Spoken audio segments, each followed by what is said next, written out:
Hey guys, today I'm reviewing Younique Beachfront Self-Tanning Body Lotion.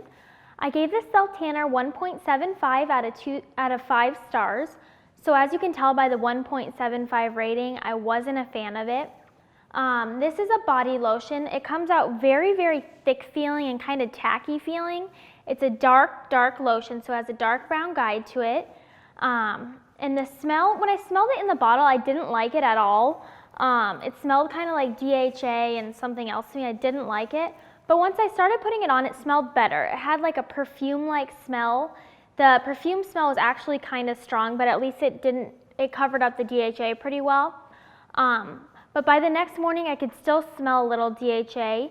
It never got super strong, which was good, but I could smell it. Putting it on is an absolute pain.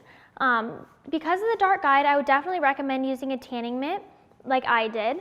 But when you rub it in, the dark guide just kind of moves around on your skin and it doesn't really blend in.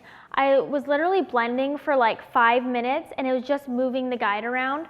So finally I was like, okay, this is how the product I guess is supposed to be, and I went to bed looking so streaky. My husband was like, what's wrong with your skin? It looks really weird. So yeah, it just was such a pain to put on, and then I went to bed looking all streaky due to the dark guide all over my body.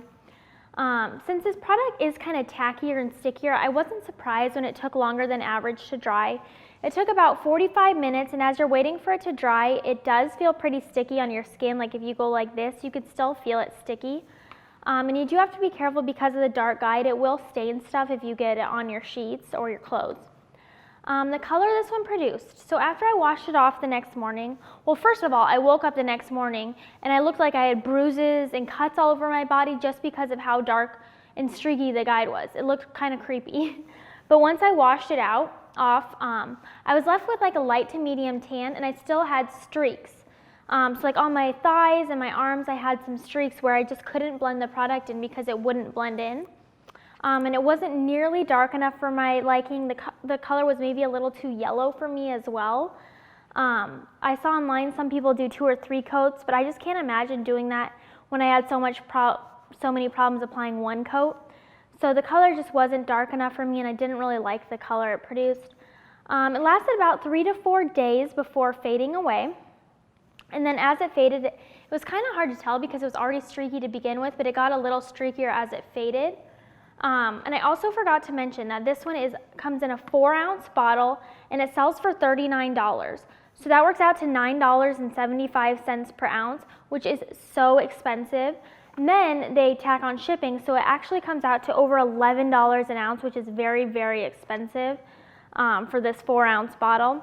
So it's definitely a very pricey product, and I don't think it's really worth the price.